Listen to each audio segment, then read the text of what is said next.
Hi, in this video I'm going to share with you 7 tips, strategies, ideas, techniques, whatever you want to call them, to get better in social situations, be that a party, business, networking event, anything like that.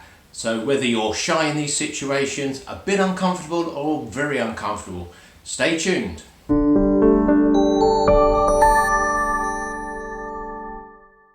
Hi, I'm Mark Rhodes and welcome back to Massively Improve, the channel that makes personal development and change easy to do.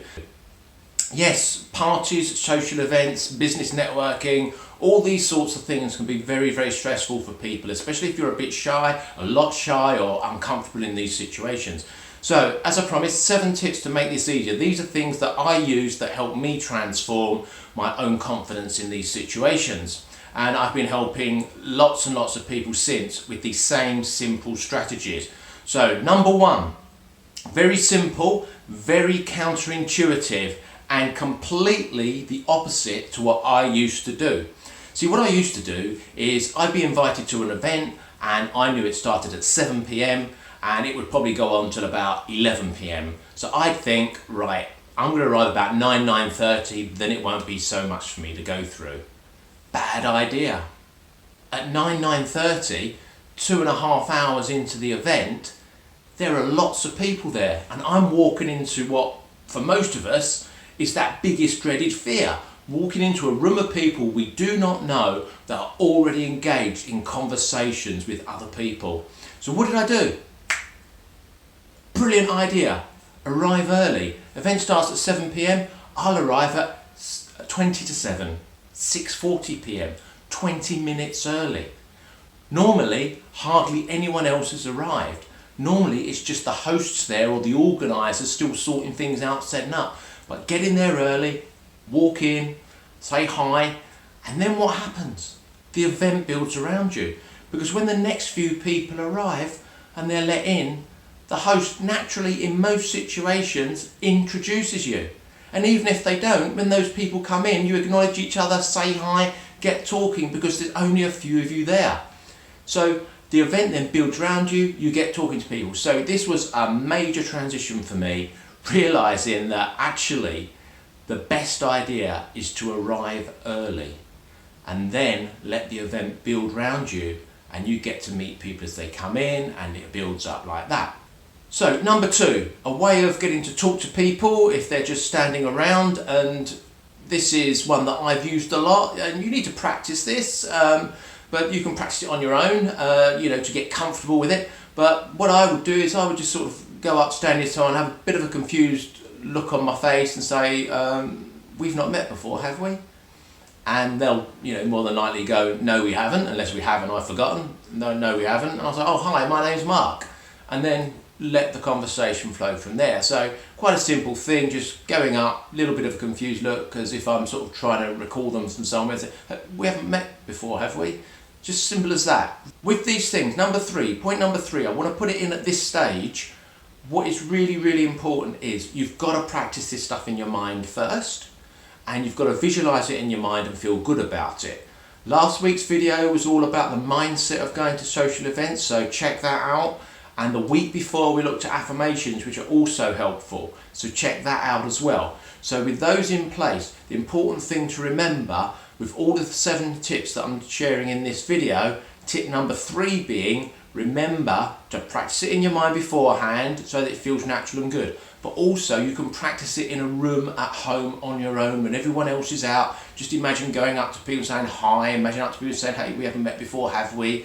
And all those sorts of things. By doing that, your body and your mind get used to it and it starts to feel more normal and more natural. No, not immediately on the first time you do it, but over time you practice. How does an expert become an expert? By doing things time and time again and refining their approach. So that's number 3. Practice it in your mind and practice it on your own in the room and those sorts of things. Really, really important. So remember, number 1's arrive early. Yeah. Number 2 is an idea for getting to talk to people by having that slightly confused, assessing look on your face. You go, we've not met before, have we? And then they'll say, no, hi, my name's Mark, or whatever your name is, of course, and then the conversation flow from there. So, and obviously the 3rd one just covered, which is make sure you practice in your head, visualise it and all those great things, and practice it in person so that it flows, it's easy to say, you don't fumble over your words, you've rehearsed it. So number 4, a really great phrase when you go up to somebody at a party that you don't know, or it could be a business event, it could be a social event, it doesn't matter. One of the things all these events have got in place is they are put on by someone, they are hosted by somebody. And a great question just to say to people is, so how do you know the hosts? Or let's say the party is being held by John and Mary. So how do you know John and Mary?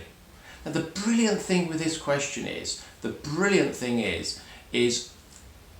it's a safe bet that most people, if not all people there, do know John and Mary because they've been invited to the party. And if they don't, I don't know John and Mary, but I know them.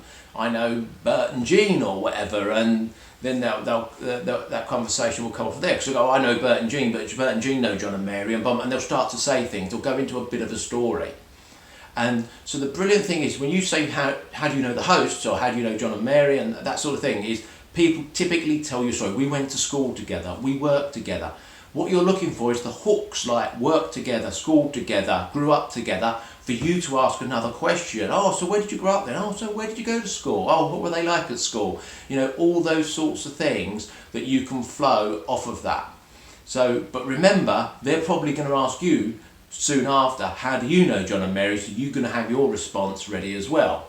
So that's another great tip. Number 4, how do you know the host? Number 5, probably heard this many times before, you've got to make sure that when you ask people a question, it's an open question. That means it's not very easy for them to just say yes or no to it. So you want to ask an open question. That's why the previous tip, number 4, how do you know the host John and Mary, is an open question, rather than do you know John and Mary, which would be a yes or no answer. If you're lucky, someone will carry on. So you want to ask open questions. And when people start to describe something, you want to bounce off of that, as I said in the previous tip, looking for the hooks, like where they went to school or they worked together, and asking about that. And as people start to talk about different things, if there's an opportunity for you to ask them more open questions, that's a brilliant thing to do. Certainly things like, oh, so how did that make you feel? Or what did you do next? Or what do you think you'll do next time? Those sorts of questions, and asked with a tonality of curiosity about them, can really keep the conversation going. Whereas if you end up with yes, no answer type questions, it can sort of stop dead and become quite difficult. Number 6, before you go to an event, look at the news. Search online, look up amazing facts, look at things that have happened recently, but only positive stuff, so that you've got something to talk about. So if all else fails, what you've got in your back pocket, so to speak, is 2 or 3 things that you could talk about in the evening. Hey, did you see that thing on the news the other day where that footballer did ABC? Or did you see this? Or did you hear about this? Or, you know, I found out an amazing fact yesterday, I never knew this, but... You know, things like this that you've got in reserve, so that if there's a dead point in the conversation, you can just go straight into it. And it doesn't matter if it's off topic to what you're talking about, because you could just like have this segue point that says, oh, do you know what I've just come to my mind? I don't know why it's come to my mind, but I saw this thing on the news the other day about this footballer and da-da-da-da. You know, so you can just flow like that. So going along with things that you've got already to say, but also on your journey when you're travelling there, you know, look out for things, you observe things and think, well, that'll be an interesting thing to tell people about, something that you've seen happen. So finally, tip number 7, avoid topics like religion, politics, all those sorts of things. Difficult subjects to talk to people about, people who've got their own opinions, own beliefs. So really look to avoid starting conversations on those topics. And if people do start a conversation on that topic, look to politely move the conversation on if you can.